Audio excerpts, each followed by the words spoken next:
Welcome to the world from Grandma's Attic. That's right. This is the pilot episode. So as you can see, this is a two-man operation. We'll kind of explain how this podcast is going to go. This is the first episode, so we're throwing spaghetti at the wall a little bit, seeing what sticks, but we have a good idea of what we want to do. So this is a podcast, a video podcast, and I'm going to kick it over to Reagan. I should probably introduce myself first. I'm good. Colson Duggins. Yes. I am an attorney. That's basically what I do. I'm an attorney who also has a lot of opinions on a lot of different things. Yeah. And that is my brother. My name is Reagan. I'm a software engineer who also has opinions and doesn't always agree with him. Yeah, and in fact, we disagree on a lot. We agree on a lot. We agree on probably 75%. We agree except for little caveats. Yeah. And then we delve into that a lot. We have the basics. Yeah. That we totally align on. And then we each have our own little areas that we spread out on a lot. Yeah. So we were thinking, well, we disagree on a lot, and we often, every time he comes to visit, we live in separate cities, but every time he comes to visit, we always end up talking until like 5 a.m. or something, and we're like, man, our conversations are really interesting. Let's just record them and see what happens. Yeah. So that's basically what we're doing here, albeit with a little more format, and I'll let Reagan explain the format a little bit. So today we are talking about empire, and we're going to see how far-ranging this goes. We're going to start out with stuff that's a little lighter in topic, lighter in subject matter. And as it goes on, we will probably get to potentially heavier topics, more intense topics. And we'll probably go down rabbit trails a lot because we do that. But that's part of the point of the show. Yeah. Is to just talk about all sorts of interesting crap and record it. Yeah. So let's with start that in mind, let's dive in. With empires. I think it's really important to define a term before you have a conversation about it. You're talking to a lawyer, so yes, I 100% agree. Yes, you would agree. Ask any lawyer, they will always say definitions are absolutely key. Yes. So, what would you define an empire as? And if you don't want to dive into, if you don't want to start listing attributes, we can start with going over some things that are often called empires and saying, is that an empire? Is it not? We'll go through a list. I've got a list of some we've pre-prepared, and we can talk about others. Okay, give me the list. Yeah. Give me the list. And so let's go through this list. By the way, my answers are pretty impromptu. I'm not familiar with anything. He hasn't seen any of this. So give me just.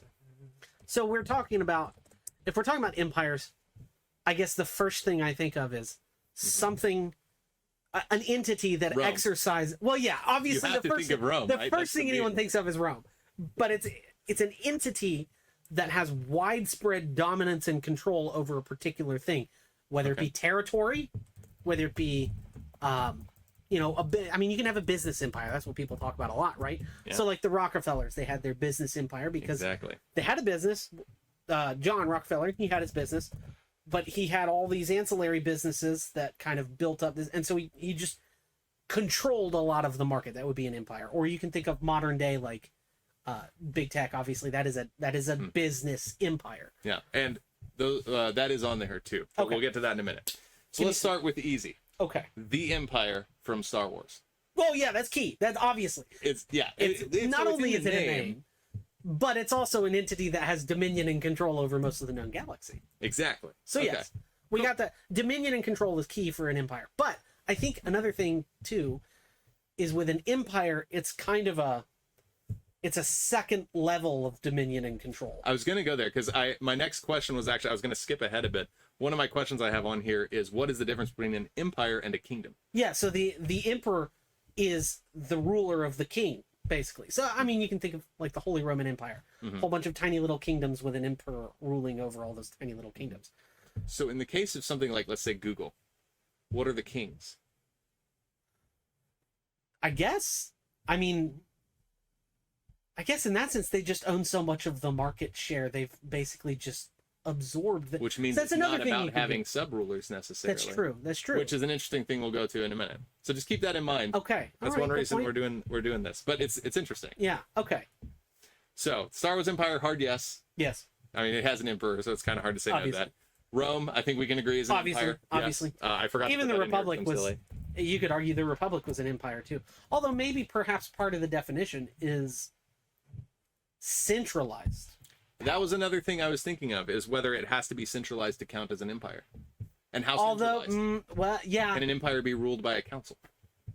yeah, I think probably. Although here's the real question. The real Mm-hmm. question, as we're defining terms, is America an empire? That's where we're going. Okay, We're going. because I think the answer is yes. Obviously, I think the answer is yes with a few asterisks. yeah, because we have a unique kind of empire. Yeah, it's not the it's typical different. empire. Yeah. But yeah, so we'll go there. Let's save that one for later though. Okay. Okay. So Dune Yes, has an empire. the Imperium. Yeah. the Imperium. Obviously. The the Empire from Right. a But sci-fi show. ruled by a whole bunch of fiefdoms, and then the emperor rules over the Yeah. the fiefs, the dukes, and all that. So yeah. Yeah, so Obviously that's a yes yeah. as well. Cool. Next one is perhaps a little bit more nuanced here. The Fire Nation. Are they an empire? They did have colonies. And specifically in Avatar: The Last Airbender, not Korra, because Korra, It's pretty good, actually. It's pretty some good. of it was good. Yeah, it started. They had a mech battle made of spirit energy. Okay. Okay, it wasn't that season good. 2 sucked. Yeah. But season 3 was good. Season 4 was good up until the very end. The villains in Korra were awesome. Yeah. The side characters were usually pretty cool. Yeah. Usually. And the main character's awful, but I can't stand her. Yeah, that's true. She's just See, mean. we're already getting off track, and this Yeah, is the this is point. gonna We're happen. just going to talk. I hope okay. that you have a wide breadth of knowledge. Yes, we will talk about Because- everything from cartoon to law to empires to computers. sci-fi Yeah, to computers, AI. So, Fire Nation, is it an empire? Yeah. I'd say yes, because they have colonies. Yeah, that's kind of what I was thinking too. Yeah. So that means, Although their are you saying colonies weren't- colonies mean you have an empire? Because that's going to be really interesting. I think if so. probably intrinsically, because I'm their going to put colonies that were in. conquered territory in the Earth Kingdom. So they would conquer the territory, and they'd run it as a colony. Is a fundamental aspect of an empire that you take other people's stuff and call it yours. I wouldn't Stuff say in that's this case fundamental being because you land. don't. That's what a colony kind of is in this case. With the Yeah, Fire but I Nation, wouldn't say at that's fundamental to empire because that doesn't make sense for the least. business. So empire. colonies don't mean it's an empire. Okay, well, you might have to differentiate though between a business And that's the empire question. and a political empire, Mhm. because they are different, and perhaps a business empire is really more of a colloquialism than it is an actual real empire. And I think there's some truth there, but I think there is a lot of overlap too. there is, and certainly if you have things like what's it called, the company, the East India Company. Yeah, that's Certainly an imperialist organization. that is going on Obviously. here. I knew there were some that would come up. Yeah, let's talk about that East later. India Company, they literally managed territory as a political. They were a business. They were a for-profit political entity, which is really fascinating. It is Really fascinating. They are. Yeah, they're a That very whole story is interesting actually organization. really fascinating to It me. really is. But I'd say, as a political entity, if you own land, if you administer land outside what you might consider your key territory, you're probably by definition an empire. So how would you define key territory? The territory that makes up your actual political base. So, for example, Okay. what Even the if it's Kaisers questioned wanted to whether do with it's yours. Germany. So the Kaiser, Mhm. Kaiser Germany, or even Hitler's Germany, you have Germany. Then they wanted to spread. If they had conquered that territory, which Hitler did conquer some territory, and then administer it, that would be administered as an imperial territory. Hmm. But at some point, if you've managed it long enough, what ends up happening, this is what happened with the Russian Empire, is they kind of, to use a term from like grand strategy video games, they core the territory. And then it's just theirs. And that's Putin's argument for Ukraine.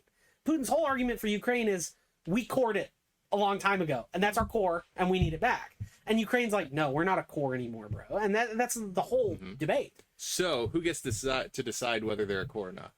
The one with the best military. Okay, That's key, because I agree, and I think this is less about what's morally who gets to decide, and more who.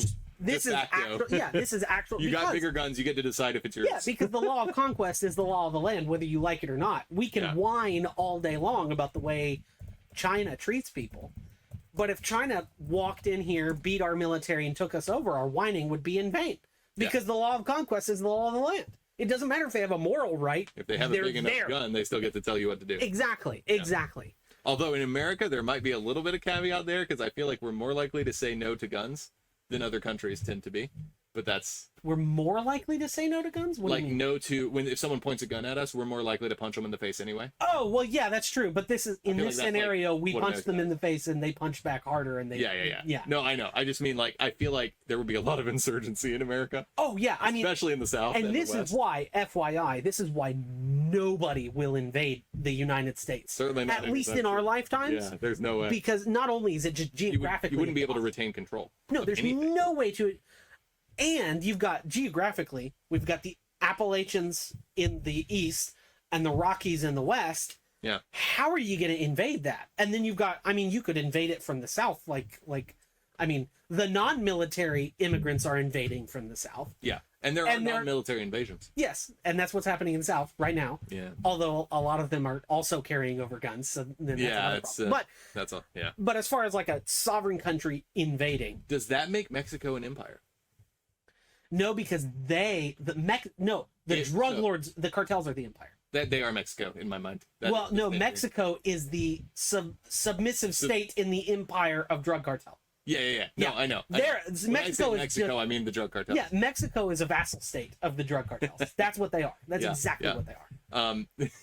I'm just laughing. There are people writing things in the comments right now, and I'm looking forward to reading. Oh yeah, that'd be fun. By the way, if you want to argue with anything we say, please argue in the comments. We love First arguing. of all, it's great for like viewership and stuff and interaction on the Algorithms, various YouTubes and stuff. But also, if you have good stuff to say, we'll probably talk about it in a future episode. Yeah, in fact, we'll Or if it's really bad, we might take. Yeah. If we'll peruse the comments before the next episode, we'll probably highlight some if there's something good. If they're interesting. Maybe all you people are idiots. I don't know. Yeah. I don't know who's watching the show right It's now. the internet, so you never know. Yeah.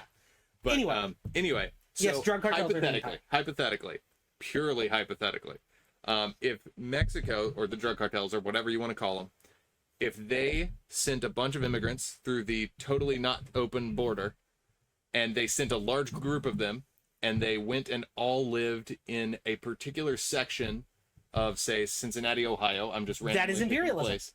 That makes them an empire, right? Yes. Because that's a colony. Yes, exactly. They're literally colonizing America. Yeah, the drug cartels are colonizing America right now. That's exactly what they're doing. And you can look at all the fentanyl. I mean, that's their core, their method of colonization. That's how they core you. Yeah, exactly. That's how they core you. Yeah. So we are man, that's an interesting point I've never heard anyone make. If you watch Congress and everything, they're always arguing about stuff. No one ever talks about the fact that we're being colonized. We are currently actively. being wow. Yeah. We are currently being colonized. That's actually kind of humbling to think about. Yeah. Oof. But we also have colonies. Yeah. Do we still have colonies that are like actually colonies, or we don't call them colonies anymore? We call them territories. Okay, yeah, but they're colonies. Yeah. Well, Puerto Rico is a colony of the United States of America. Yes. Which, by the way, as a side, this can be a side note or a whole rabbit trail. I don't think I would be terribly opposed to just making them a state. That's a nuanced question. Boy, I know it is. Okay, so there's so much. Well, let's dive in. Let's dive in because I think it's interesting. I'll say at face value, I think we should take all our territories, just make them states, because then we have an obligation to improve their life, which they want anyway, and a lot of our people want us to do that anyway. Maybe, but there's obviously dangers to it, complications. because here's the thing.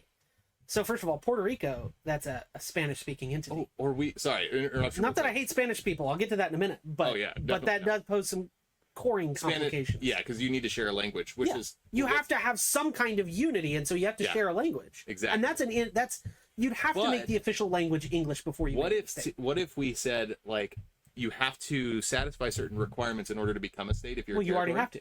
Well, I mean, like specifically, have the requirements be your border is such and such defended. Well, no, because the federal government's in charge of. Are they already? They already are of the territories. Well, yes, but also for states, if you're admitted to a state, the state doesn't have any control of its borders. That's actually the big legal dispute right now between states like Texas and the federal government. About that. Wow. That Texas is trying to secure its borders because the federal government is not, and the federal government is fighting them in court, saying you're not allowed to secure your borders. It's our job. And the state's saying, yeah, but you're not doing your job, so we have to do our job. Yeah. That's actually an ongoing legal dispute. Because technically the Constitution does, that's foreign policy, and that's in the realm of the federal government. Which is fair. Does that include interstate borders? Yes, it does include interstate borders, but there is no securing of interstate borders. Yeah. That's actually you can't, like if... Well, I just more mean, does that mean the line that separates two states is technically federal territory? Or jurisdiction? No, because it's a line. It's not a zone. So technically, if you zoomed far enough in, the line is a molecule wide, basically, if you zoom far enough in. I got you. It's not actual territory. Although, there is a ton of federal land in the inland United States. I think it's like 75% of Nevada is federal land. Didn't they go and buy a bunch of it back up from people for a while? Well, it was just a lot of it in the West was never bought by people. So it was like, oh, right, the federal government bought a whole bunch of land and then or came into possession of it. Sometimes they bought it, sometimes they conquered it, sometimes, with the war with Mexico, we got it out of a war. Mm-hmm. But then they just have all this land, and they were like, hey, if you want to move out there, we'll give you a plot of land for free. That happened. But it's not like the whole place was settled. And so there's still, and then there's also a lot of land that's managed by the Bureau of Land Management for the purpose of like nuclear testing, like that's why Nevada is basically empty, is because most of it's federal land. And I think a lot of it is for military purposes. I can't say that with 100% certainty, but I think so. I do think there's a lot of land that's not used at all in any meaningful way as well. If you look at a population distribution map of the United States, the western half is like empty. Yeah, and I'm not only talking about population. I'm talking about population, parks, there's just military, etc. There's a lot of empty land. Yeah. Which is why when people whine about overpopulation, it makes me laugh. I'm like, I don't know, maybe just move out of the big city, man. Maybe just, you can... It's only overpopulated where everyone's trying to be in the same place at the same time. Yeah, exactly. There's actually plenty. If you look at a population distribution map of the world, you will be shocked how much empty space there is. Yeah. Shocked. Look at South Africa. It's mostly empty. Oh, it's just like on the coast and in some of the mountain areas. It's mostly empty. For good reason. Yeah. A lot of dangerous stuff. But as far as... making Puerto Rico a state. Yeah. So you have the language barrier, which is an issue. You'd have to make you'd have to make English the official language. Yeah, that would be one of the requirements I was going to list. By the way, is English has to be the primary language. Yeah, otherwise, or at least equal to Puerto Rican in how it's taught in schools. It would have to be at least 51%. Yeah. It'd have to be at least 51%. It has to be the primary. Languages. Because with language specifically, there's the line between how proficient you are in two languages is a little blurry. That's why I was saying. Sure, I mean, if you want to train everyone to be bilingual, that's basically what I'm just saying. All the government delete their existing language. No. All the government proceedings, government documents, and all that stuff has to happen in English. Yeah. If you want to run your daily life in Spanish, fine, more power to you. Go for it.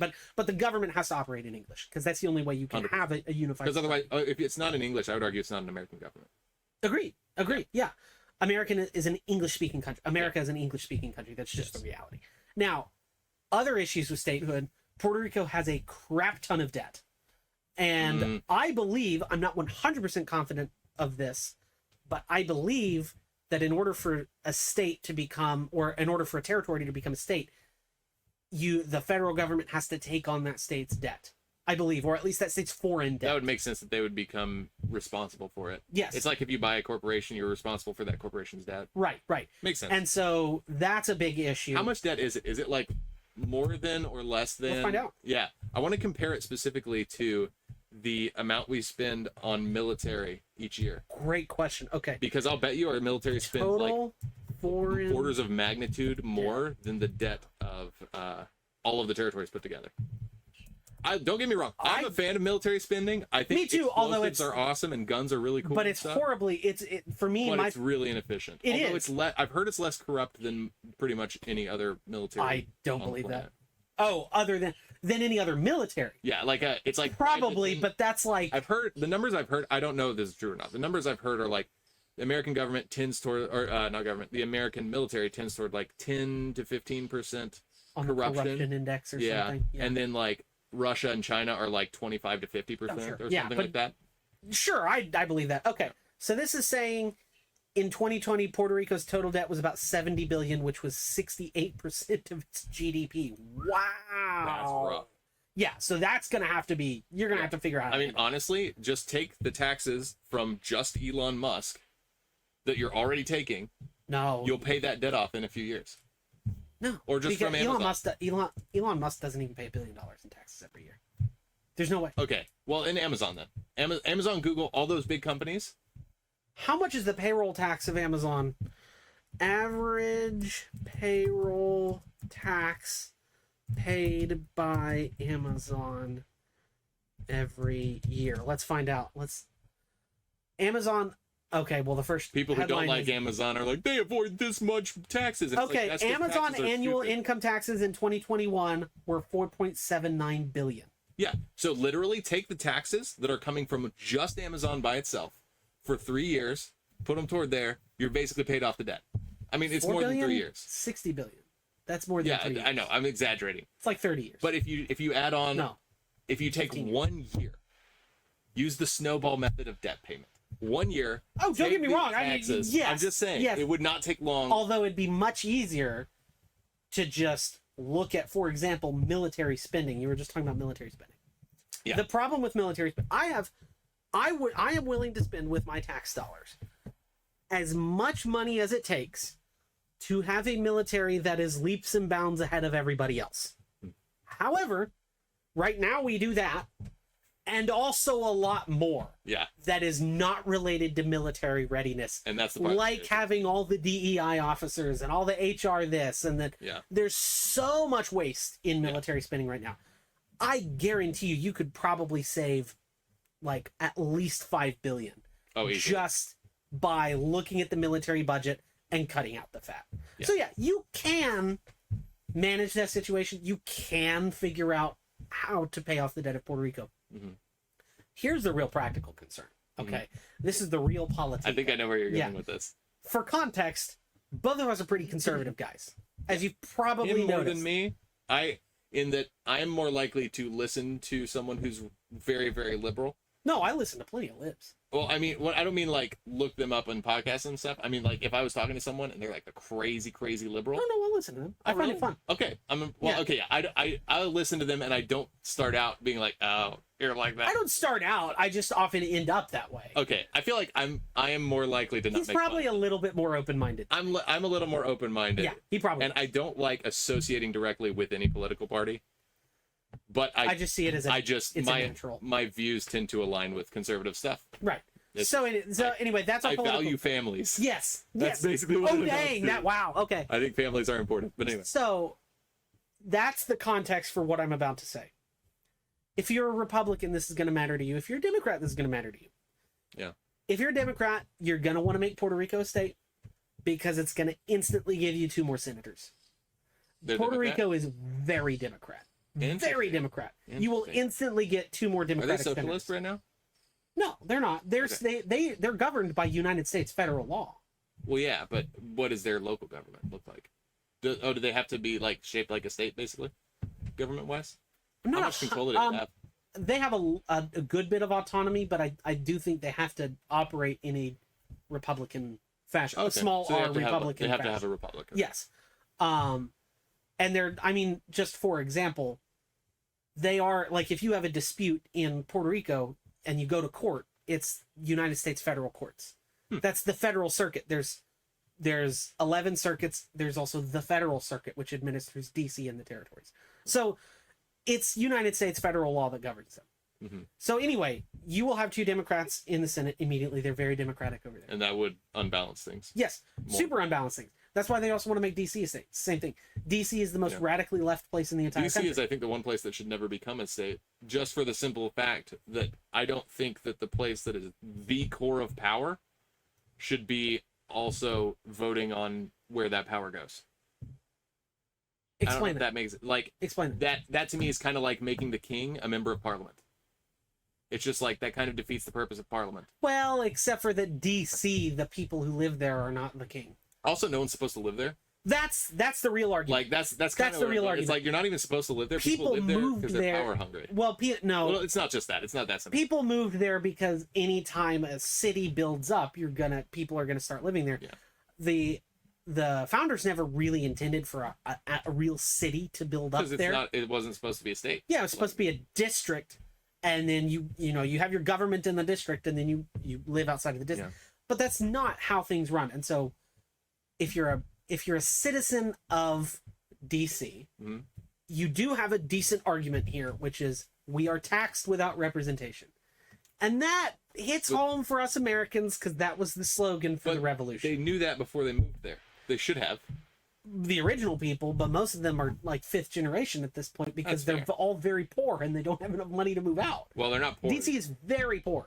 I don't think they're poor so much as their price of living is so high that everything counts as poor. It's both. It's both. Yeah, because all the rich people live outside of DC. Yeah. Fairfax County, Virginia is the most, I don't think it's the most expensive. It's the highest income county in the entire country. Wow. Yeah, highest median. And in fact, it's either Fairfax or Loudoun. I can't remember. Highest. See, this is why we have computers here. Yes, it is. Earning county in U.S. Okay. Yeah, Loudoun County. Median household income is $147,000 a year. Median household income U.S. Over the whole U.S., it's 74. Wait, you said the median was what? Sorry? 147, I think. That's not as high as I would have expected. Yeah, but the median is very high. Yeah, 70. That is the median. That's the double the median. The actual middle, right? Yeah, it's double the national average. It's literally 100% more than the That's national. True. But what I was thinking of is like when I think of like one of the richest places on earth, I'm not thinking of a place. Well, it's not the richest place on earth. You want something like that? You go to Monaco. Okay, that's fair. That's fair. Yeah. Sorry, in the U.S. or whatever. I'm just saying when I think of wealthy, like 120,000 or whatever it was a year. 150,000. Like it's not wealthy. No, that's the solid. median. That is a solid income. Yeah. But it's getting less and less. Believe me, I've noticed it, dude. Houses are ridiculous. Well, dude. I remember when I was in college, I used to think, oh my gosh, $100,000 a year. I can't even fathom that. If you look at inflation calculators, what was $100,000 in my college years is now worth about $75,000 a year. Yeah. Which is like, okay, you've got a good working class job. $100,000 a year is now solid working class. But it's not middle class. It hasn't gotten easier to get $100,000. No, it hasn't. It hasn't. It's still just as hard. Thanks, Biden. Thank you. Yeah. That's great. Yeah. Thanks, all of Congress. Anyway, that's the reason why I would vote against Puerto Rico as being state as the real polity. Well, I wouldn't want it to just be them. Well, you'd have to incorporate, if you want to keep balance in the Senate. I'm talking about like all of them. Well, if you want to keep balance in the Senate, bring in someone else, right? Bring in another territory. Problem is, I can't think of a single territory that we manage that we might get Republicans out of. So it'd be hard to maintain the balance. I thought a lot of Middles and South Americans were more, or maybe not South Americans, but I thought a lot of Middle Americans were like conservative. Middle? You mean Central America? Central. We don't have Sorry, any that's colonies. what I'm looking at. We don't have any colonies in Central America. That's true. We have island colonies. That's what we have. Yeah, but I figured they would be a similar culture. I really don't know a lot about that. No. I think mostly American Samoa. Fun fact: in I think it was the 2020 Democratic primary, they selected Michael Bloomberg to be the Democratic nominee. Oh. He didn't win any state, but he won American Samoa with 50 votes. He got 50 votes, and he won America. Total? Yes. There's probably like 51 people on the island. Got you. It's a small. Okay. So no, they're not. There's a population limit to becoming a state as well. That makes sense. That was the big thing with like California. That's why it was a state so fast. Everyone moved there so fast. Mm-hmm. In the 1800s, they were a state in like I think 3 years. I do think so. I've seen, I can't remember what it was, but I've seen that they've like tried to divide up California several times. Yeah, I really think California should be 3 separate states.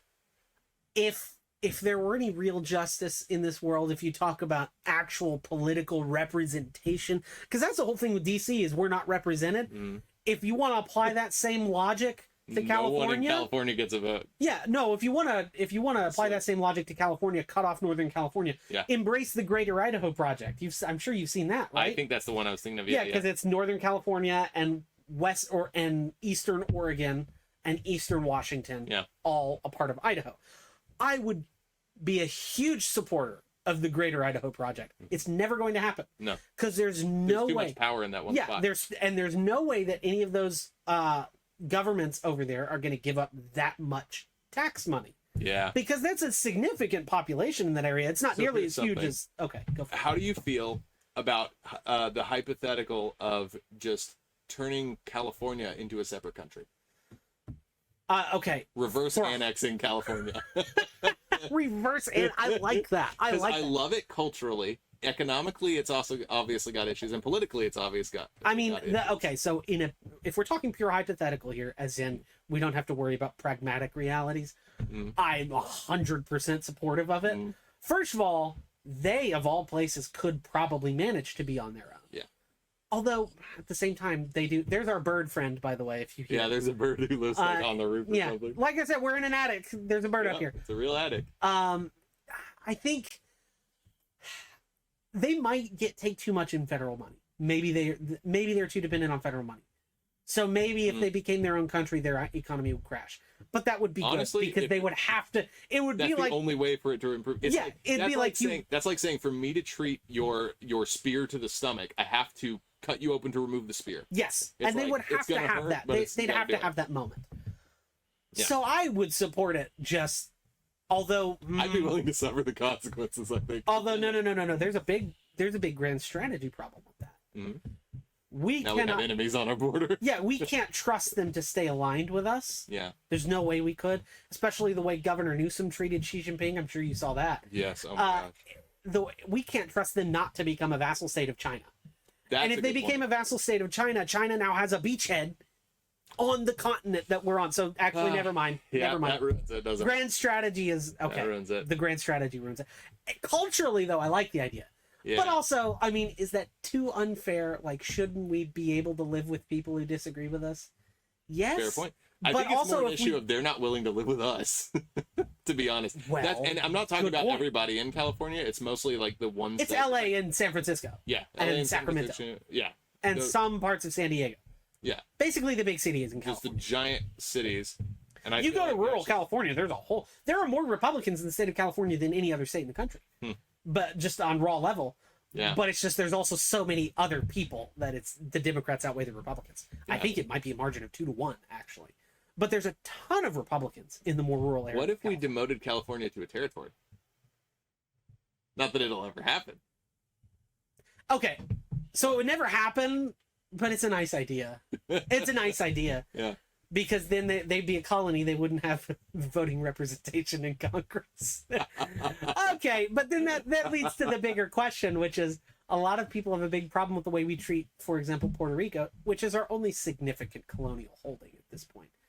The rest have very small populations. Right? I know we have. We're in the Philippines, but we don't administer the Philippines. We don't claim the Philippines as our vacation home anymore. Yeah, no, they're not our vacation home. Yeah. Federal courts, as I understand it, don't operate in the Philippines. Okay. Correct me if I'm wrong, but I'm pretty positive. Yeah, definitely let us know if you're an expert on this. Let us know in the comments. Yes. I'm not an expert on that. I'm not either, but I don't think we own the Philippines anymore. Yeah. But so I think Puerto Rico is our only major asset. Mm-hmm. And so, at least as far as population goes and economy goes and all that kind of stuff. But the problem that they deal with is they're like, hey, we're an asset, but we're not represented in Congress. It's the exact same argument that our colonists made. We're a colony. Yeah. We're taxed without representation. Yeah. And I get it. There's just, in my opinion, there's two ways to solve that. Make them a state and solve the issues that would be what I would want to do. I would prefer to do that. I would rather do that in the opposite thing. I feel like what I would want to see in like an ideal world where I was the game master and I get to choose what happens.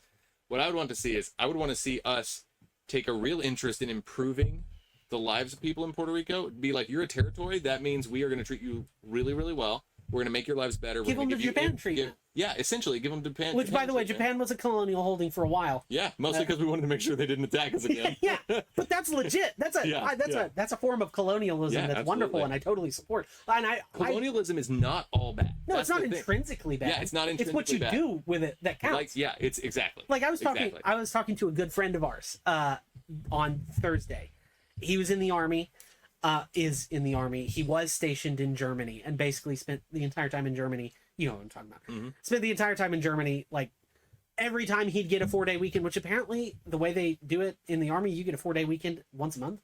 Oh, that's cool. Which is great. So every time you get a 4-day weekend, he'd just go travel to a different part of Europe. So he traveled which sounds awesome. I mean, it sounds like he had a ton of fun. Yeah. But he traveled around and he saw a lot. And I was picking his brain about kind of the way the rest of the world works and a lot. Because it's really different. Yeah, and he told me something really interesting.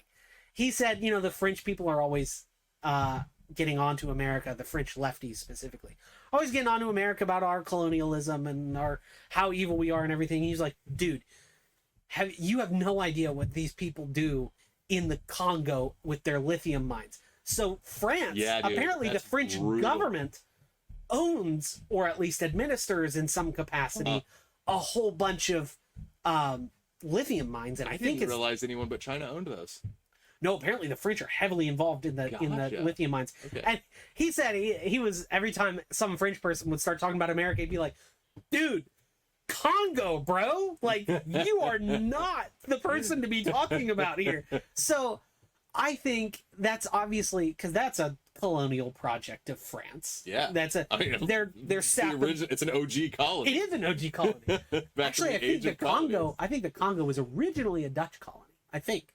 But the Dutch just absolutely obliterated those. Like, one of the worst examples of colonialism probably in human history was what the Dutch did in Central America or Central Africa. There's all sorts of stuff you can look around about. So anyway, what I'm trying to say is there's obviously very bad examples of colonialism, including the stuff France is doing right now. Comparatively, you look at America's colonial holdings. Okay, let me just ask you this. Would you rather live in DR Congo or Puerto Rico? Puerto Rico. Everyone's going to say Puerto Rico. Yep.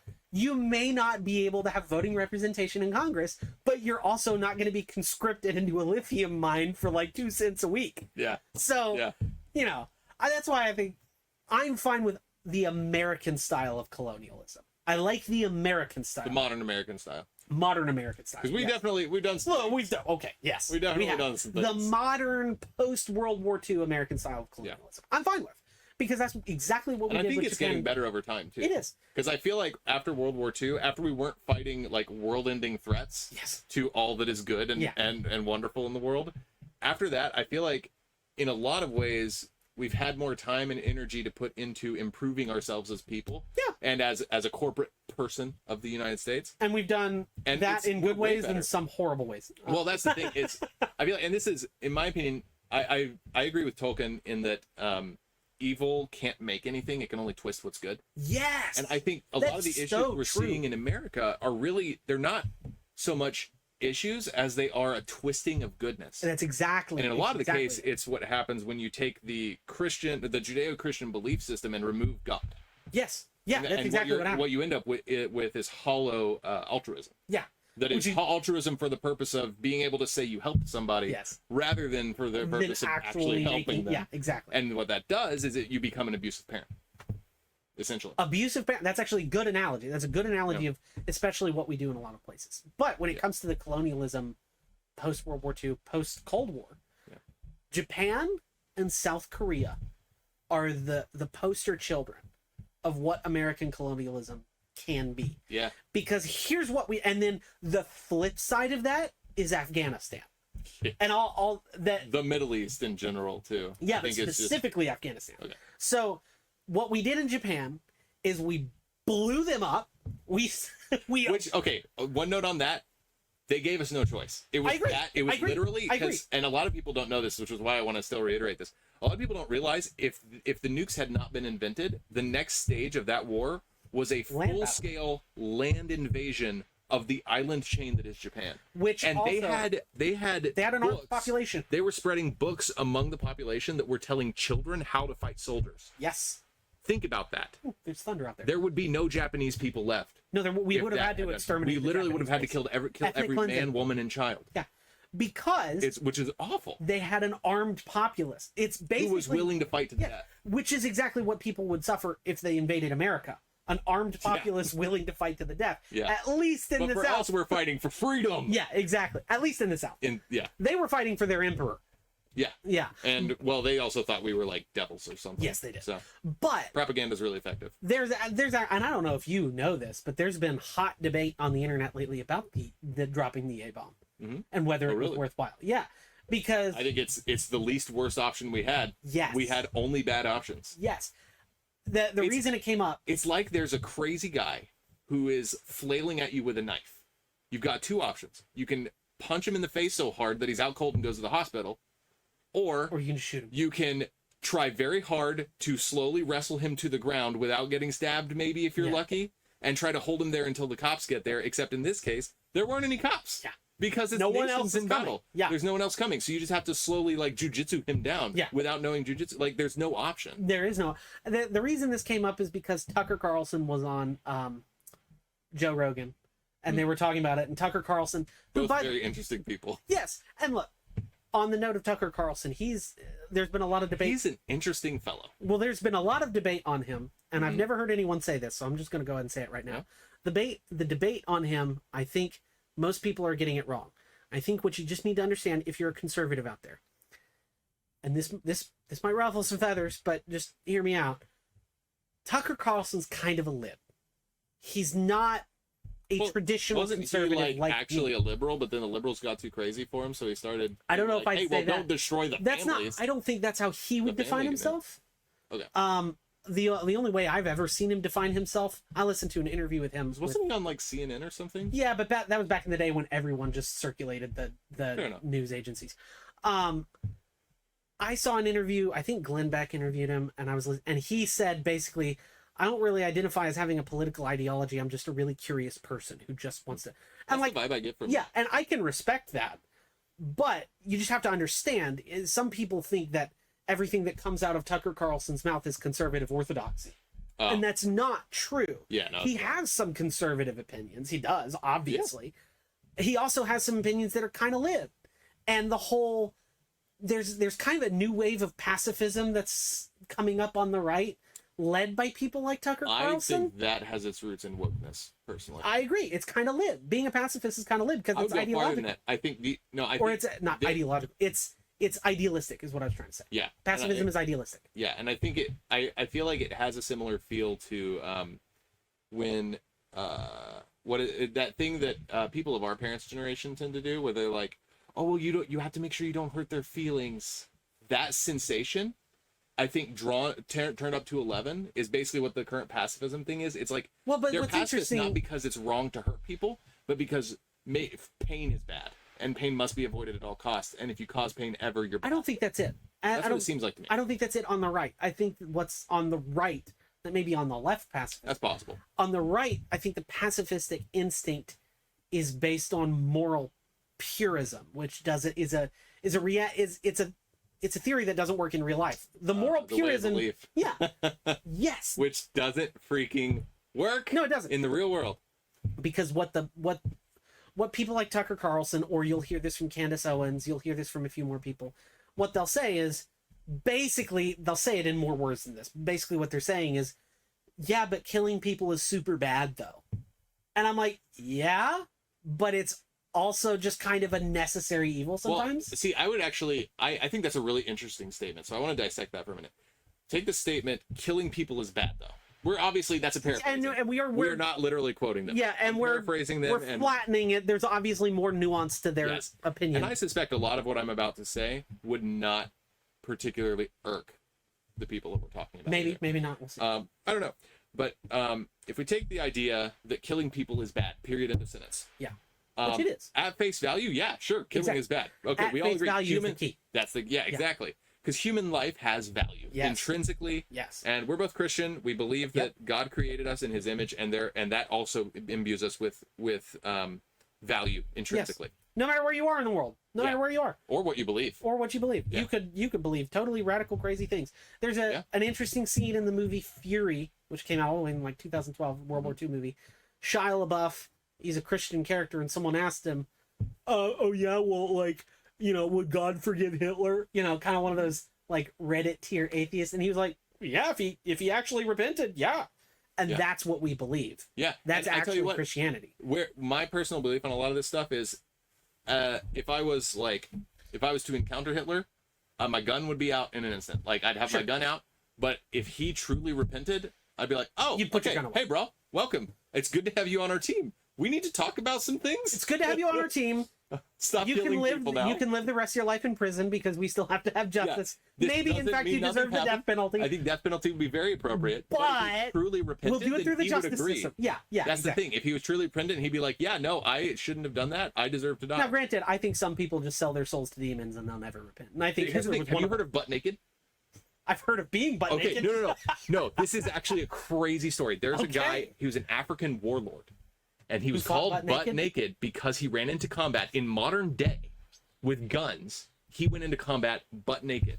And I respect that. I know. Well, here's the thing. He was an absolute terror. Like, he would he and his people would just raid villages and, like, burn them to the ground, murder lots of people, sell people into slavery, chop things off. Classic Africa. Yeah, think of, like, all the In case you think that America was the only slave empire. Yeah. That's classic Africa, guys. Yeah. Anyway, so he was a warlord. He was an absolute terror. And it's been a while since I've heard the story, so I'm a little rusty on some of the details. So I'm going to give you the really abridged version. Please really look up the whole version. I think there's a documentary about him. I'm fascinated. I want to say they have interviews with him, but I could be imagining that. Long story short, he is terrorizing people for like years and years and years, leading guerrilla groups and doing all the horrible things that African guerrilla groups do. Well, the guerrilla groups in general do, but there's a lot of them in Africa. And he went into battle butt naked because he had made a deal with a demon, and that this is like his version of the story is he gave his firstborn son to a demon in exchange for not being able to die in battle. Did he ever die in battle? No. How did he die? He, as far as I know, he's still alive. Butt naked, still alive. Give me a moment. This is where it gets really interesting.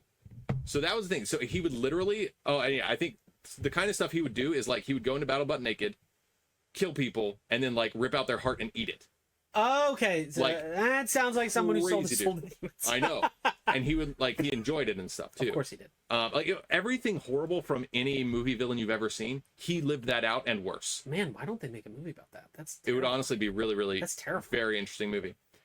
Thing is, and this is probably why they don't make a movie about it, he got saved. He became a Christian. No way. I don't remember how, which is the sad part. What? But somehow he became a Christian and renounced the ways. Keep hitting the table. Oh, I do. Yes, sorry.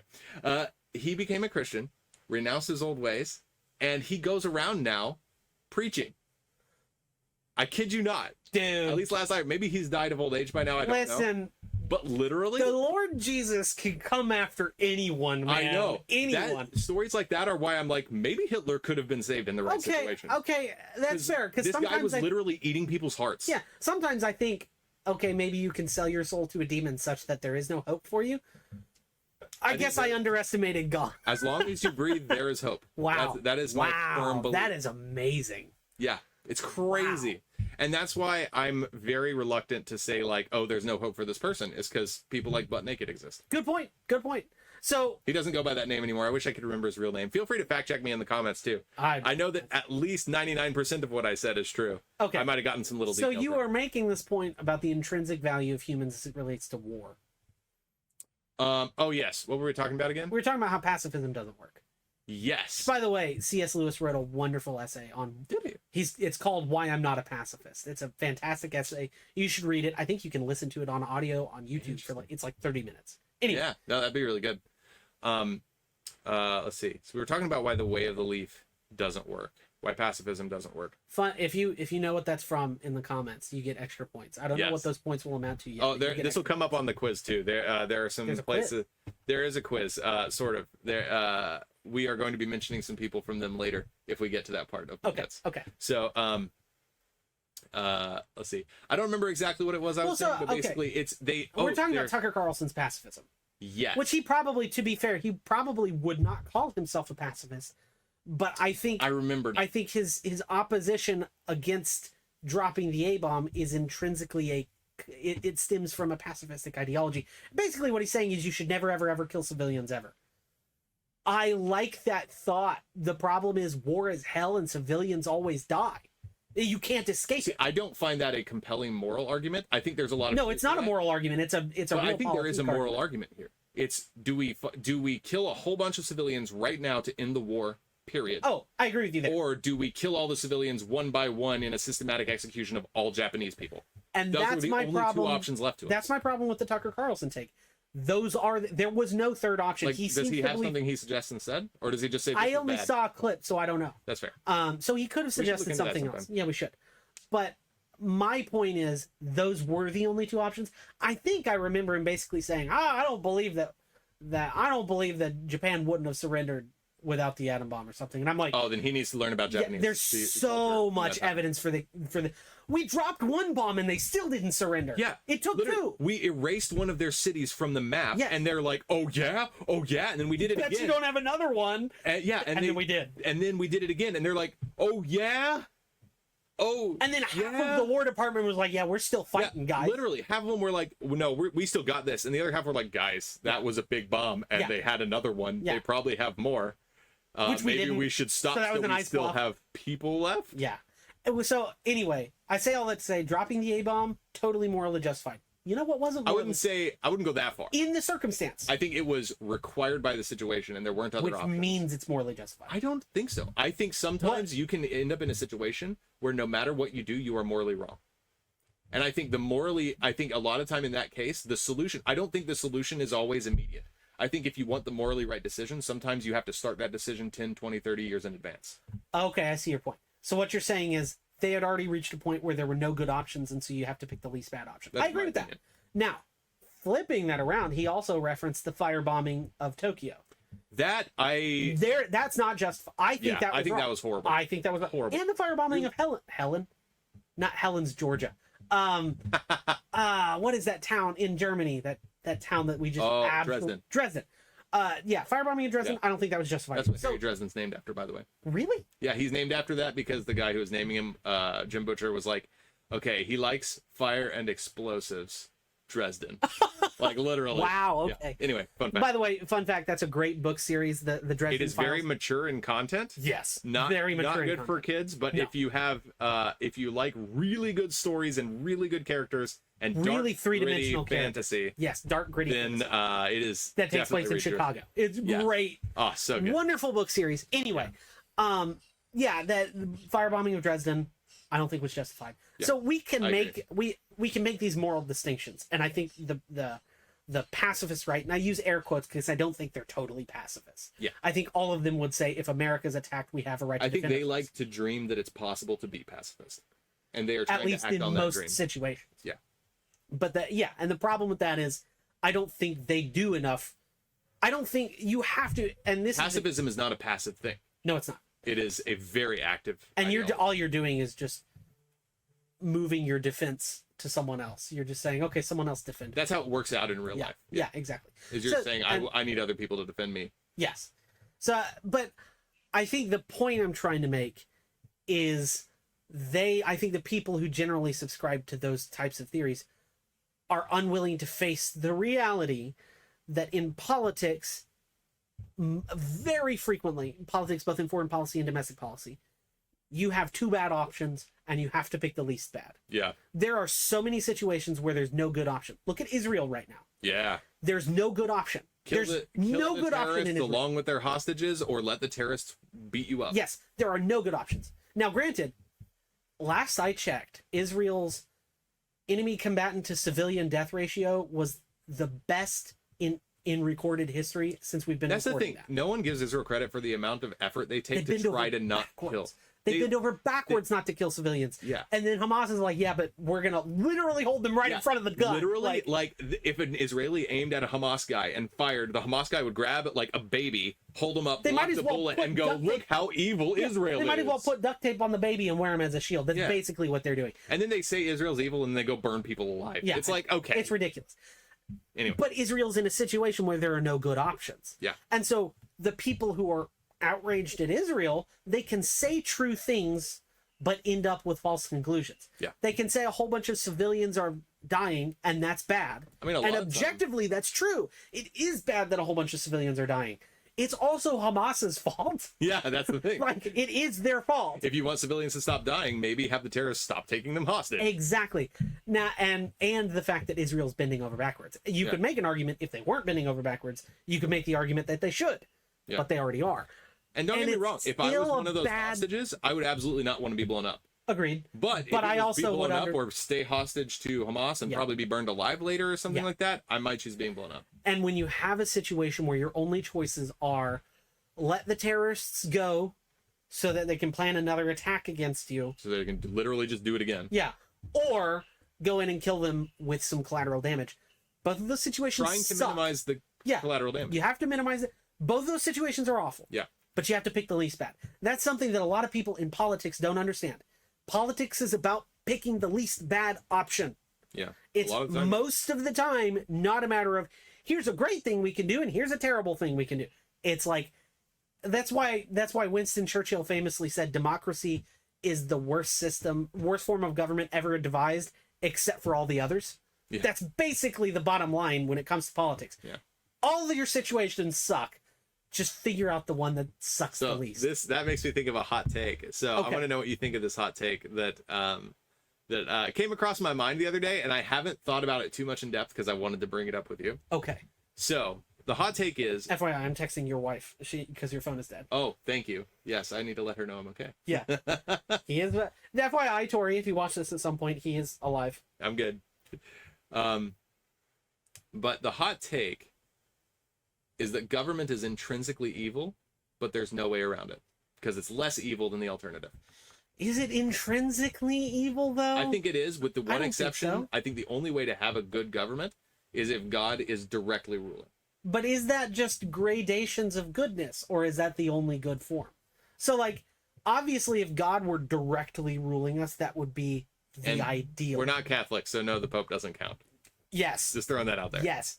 But if Jesus Christ came down with a gavel and said, "I'm your ruler now," mm-hmm. that would be the best situation. We could just put our trust in him. He'd administer the government justly, and everything would be fine. Mm-hmm. That's not what's happening, and so we have to pick the next best thing. Now the question is the next best thing still good, or are they all evil and the next best thing is just the least bad? I think it's impossible for a government to be good. Why? Because humans are not good. And the governments are made up of people, and you inherit all the problems. I don't think it's possible to get rid of the problems in government. You can't get rid of corruption. Okay. It depends on your definition of good. By that definition, Fair. It's impossible for humans to be good. Which if you're talking about depends on how you define good. Yeah, if you're talking about the existential good of righteousness, yes, it's impossible for the government to be righteous. It's impossible. Yeah. If you're talking about good as a human term, like the best humans can do, I don't think it is possible to be good. Good means more. Let's say. Yeah, it is tricky because defining good is actually really hard especially outside of religion. Yeah, I mean, good is okay. But even inside of religion. Well, but even taking Christianity, good is something that brings you towards God and the values that he values, right? Which is really vague right now. Sure, it is, but if you're moving towards God and the values that he values and your government is doing that, then isn't your government good to some degree? So if your government moves you towards God? So, does that mean no matter, let's say there's you've got like a graph and there's, maybe we'll just say a graph, and like the higher up you are on this graph, the more like God you are, and the lower down, the less like God you are. Yeah. Just for simplicity. Is there a line? And then time would be this way. Yeah. So if your curve is aiming up, even like this, does that count as good? Or I'd say it's good on balance. Well, what if you take that same curve, this is the 0 line, and you put it all the way down here? It's way off the screen. Yeah. What if you put that curve down here? So you're saying there's a line that you have to cross. Well, I'm not saying anything. I'm asking you a question. Okay, well, maybe this is the framework then. There is a line that your graph has to cross. There's a horizontal line here. This is the good threshold. So it would be how much good versus bad you have. So but that's overly reductionist, maybe. That's kind of the point, though. I'm purposely being reductionistic because this is such a nuanced concept. You really have to abstract it out. So hear me out. So the 0 line, the x-axis. If you're above the x-axis, there is more good than bad in your organization, and if you're below it, there's more bad than good in your organization. And so, is that satisfactory? Well, the question is, if the angle is all that matters, if you're facing up. But I don't think the angle is exactly. So where there has you to be a threshold too. There has to be a threshold. I'm not even saying there's a threshold. I think the angle is important. How upward you're going, because if you take a really downward steeping angle and you put it up here, you're still good. You're just on your way to bad. You have more good than bad, but you're increasing the bad. Where's America right now? Oh, that's a good question. So if there's a line between good and evil, and I think we both agree that we're on the downward spiral. Here's the question. Is America the average of every person in America? does it include the territories? Is it Doesn't include the territories. okay? So we'll just say All 50 states. The 50 states. So does Is it a collective thing, or is it? Do we how much do we individualize? And do we take the mean? Do we take the median? Do we take the mode? Do we take the standard deviation? Okay. Okay. So do we take the what's it called? Do we take the do we start doing like calculus on this stuff? How? Because that's the thing. Statistics don't actually have any. How do meaning. you calculate whether America is good or not in that sense? Yeah, I think it's impossible. You could collectivize everything and say take all of that into account. Mm-hmm. So take what the individual state governments America are doing. was a person. Okay. Yeah. Let's treat America. Let's personify America. And so each state is an appendage. It's attached to the person. Yes, like or an appendage or an organ, maybe. Or an organ. Yeah. So you've got. And so they're a part of the person. Yes. So we might have a liver that kind of sucks. Yeah. California. Yeah. They might be. We might have liver cancer. Yeah. California has been drinking too much, probably doing those drugs. Yeah. Yeah. You know?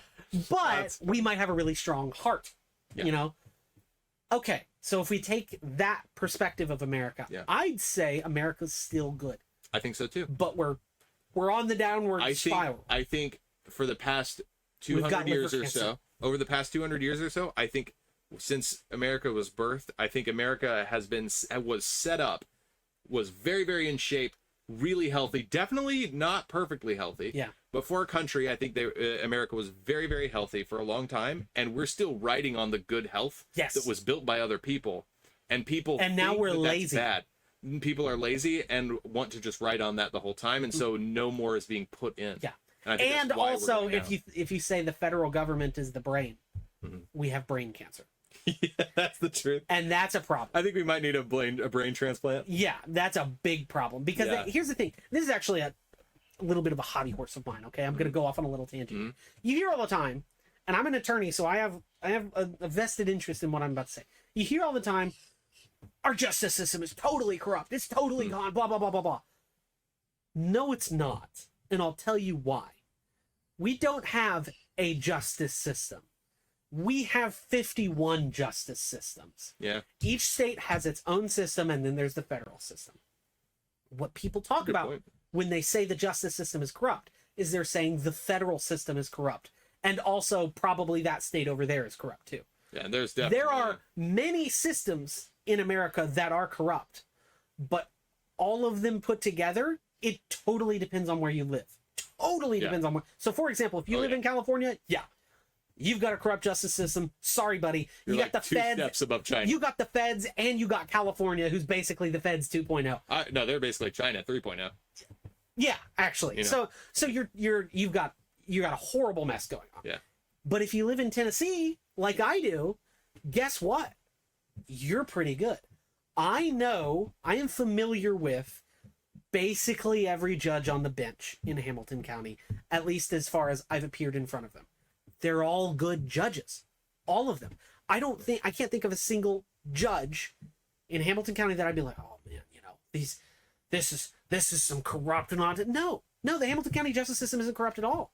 The Hamilton County justice system works perfectly fine. You go to court, you can be confident that there will be a just result. It may not be the result you want. Most people but that's the way justice works. Sometimes you don't get exactly what you want. So what is justice? Getting what you deserve. Sometimes what you want is not what you deserve. 100%. Also, when it comes to the justice system, you have to allow for a margin of error because there's humans. I mean, even if it was computers, it's not like computers would do a better job. Right. So just because you have, like, let's say a judge makes a bad ruling, which has happened to us. I can think of a few cases that I disagree with the judge's ruling on, but you have to allow for that margin of error because no world is perfect. And so that doesn't mean the justice system is corrupt because this judge ruled against me and he shouldn't have ruled against me. That's how the system, some you win some, you lose some. It sucks for you if you lost, but like maybe you think you should have won and you really shouldn't have. That happens all the time. Oh, yeah. So the justice system is not corrupt. We've just got a lot of corruption in the federal government right now, which is why I said we have brain cancer. The federal government has tons of corruption. By the way, even the federal government, when it comes to the court system, is pretty localized, though. So if I go in front of a judge in the Eastern District of Tennessee federal court, I'm not worried about that. I'm not worried about justice in that. Like, I have total confidence in that justice system. I don't live in California. I don't know the California federal judges. I can't speak to that. What I can speak to is every court I've been in front of. I'm not sitting here thinking, oh man, there's so much corruption going on. That's a big kind of hobby horse of mine, because you hear that all the time, and it's like, it's not actually true. There are some bad things that happen. You look at some other states, and a lot of the people who complain about that live in the states where it is really bad. Yeah, like and New York I'm like, and California. Okay, get out. That's the thing. That's the if thing you don't that want really that, bugs me. Move. That's the thing that really bugs me, is people be like, the whole world is like so bad and so like discriminatory and stuff, and I'm like, that's your whole world that you're talking about is literally just your state. Yes, or your city. Or There's another thing. or your city. I'm not a city boy. Okay, I live in a mid-sized city. It's not a big city, and so and I live. You know, we grew up in Chattanooga, Tennessee, which is, there's a lot of rural, and then some suburban, and then urban. So you've got a good mix. Yeah. A lot of people who are whining on the internet all the time have what I call big city bias. Mm-hmm. So this is a big thing. I posted on Twitter about this the other day. Did you see all this stuff about Harrison Butker and his speech? No, I missed that. The Kansas City Chiefs kicker. No. He gave a speech at a Catholic university where he basically said a whole bunch of Catholic things, and everyone melted down because people don't like Christians anymore. Yeah. So one of the things he said, he basically was saying, hey, the best thing, you're going to be happiest, most of you, not all of you, but most of you are going to be happiest to live in a single income household. It's just most people are happier that way. If you're not like that, fine. But most people, that's typically the recipe for success. And I saw so many people in the comments like, yeah, that might have been true in the 1950s. It's impossible to have a single income household. Are you kidding me? Have you seen the prices? I'm like, okay. I had a single income household when I made $60,000 a year. And that was in Biden's America. That was still in Joe Biden's America. Okay. You can if you want. You just might have to live a little less luxuriously. You might need to live frugally or get out of the big city. I don't live in a big city. Housing is a lot cheaper. Or better yet, both. Or both, yeah. Housing's way cheaper. I couldn't live in New York City on my salary. I couldn't make it nowhere close. I probably couldn't live near downtown Atlanta, frankly. Yeah. I don't have enough. You wouldn't want to. Well, no, I wouldn't. But I couldn't. I see all these people complaining all the time about, oh, I have an hour commute to work and then an hour commute back, and it's a 9 to 5, and it just takes up all my life. Does and I'm stink, by the way. Yeah, so why are you working in the city? There are tons of jobs in mid-sized cities all across the country where you wouldn't have to do that. Yeah. And the salary is less. Yeah. But also the cost of living is less, and you have more free time. And if you don't like drinking, then you usually don't need cities to have things to do. Yes. In fact, I'd say you really shouldn't need a city to have things to do. You know what's way more fun than going to bars? Going to the lake. Yes. That's way more fun. Or just living on a piece of land. And I'm a big proponent of land ownership. I think that is important. People just function better when they have land to take care of. I agree with that. Because you have to take care of it, and it teaches you responsibility, and it makes you invested in caretaking of the country. So I'm a big proponent of, if you have 5 acres of land, I'm not saying everyone needs to go out and buy 5 acres of land. It's, depends on where you live. It may be expensive, but I'm using it as an example. If you have 5 acres of land and guess what? Your things to do, your land. You've got a lot to do that you can probably just, there's so many places around here. There's a lot to do. You just take your mind out of the phones and just enjoy nature. I don't know. Go out and touch grass, man. Is basically what I'm saying. Touching grass is supposed to be good for you too. Yes, it is. More depending on how weird you're willing to get with who you listen to, but some people say it's almost magical, and I don't believe no, I don't really, but it's true. But it is nice. It is. It is nice, and it's good for your soul to just get your head out of the phones and stop getting drunk all the time. Phones are designed to be bad for you. That's what a lot of people don't get. By the way, alcohol is kind of bad for you as well. There's actually, so this is kind of funny. There's a proverb about alcohol that basically, I'm going to summarize it because I don't remember exactly what it is. I think it's Proverbs 21 or somewhere in there. But I came across it the other day and found it was interesting. it's basically saying alcohol is not for kings. It's for people who are in lots of pain. But if you want to be productive and get things done, don't drink alcohol at all. That's basically what it gets down to. And I'm like, wise OG words. wisdom, Yeah. OG was. Yeah. It's true. I mean, I can't. It's interesting. There's so many people I've talked to who are like, oh man, like, I want to be so successful, and then they drink all the time, and then they don't get anything done, and then like they're in their 30s, and then they're like, oh, now I understand. I need to give up on the weed and give up on getting drunk all the time, and now I'm successful. Now, granted, and then if you're the kind of guy who's like, man, I like to have like a cold beer at night, I don't care, go for it. I'm talking isn't intrinsically bad. I'm talking about people who just go out to bars and get smashed every weekend. Like that's not conducive to human flourishing. It's not. Yeah. That's way off topic from Empire, but it is important conversation. It is. I am going to circle back around. Let's circle back. A couple things I want to get to. Yeah.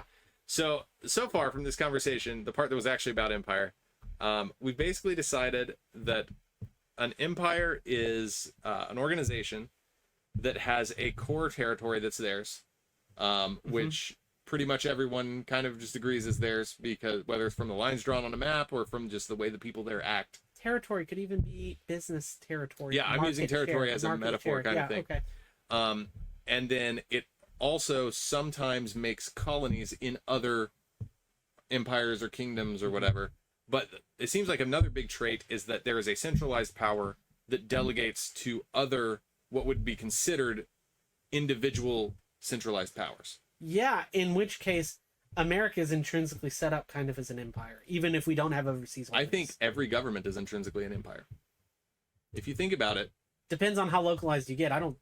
Every government that is beyond, that has more than 2 tiers of hierarchy. I guess in some form, yeah. But I think when people talk about empire, they're talking about territory beyond your cores. Yeah. So I want to talk about a couple other things and just do a quick yes or no on a few of these. So we decided that the Fire Nation, yes, it was an empire because it has colonies in the Earth Nation. What about the Earth Nation? No. No? No, it's just a kingdom. You don't think that the people on the edge of We're talking about Avatar: The Last Airbender, by the way. If you haven't watched that show, I know it's a kids show, but it's not though. It's not though. It's not though. It actually It's good. Season 2 and Season 3 hold up. Season 1 you kind of just have to power through as an adult. It's not terrible. It's more juvenile. Not terrible. It is not terrible. Juvenile. It's more juvenile. By the time it gets to Season 3, it's like, oh yeah, you can be an adult and appreciate the character arcs in this. Yes. Anyway, because the Earth Nation. So first off, I feel like the Earth Nation is a lot more disjointed than the Fire Nation is. I feel like they're more, because they're more spread out, and each colony, or not colony, they call colonies because of the Fire Nation. Oh, each little area has its own king, like the King of Omashu. Like King Boomy. No, you know what that is though? That is actually just representative of the way governments used to work before you had widespread community, like Roman roads or something. Like that's like ancient England basically.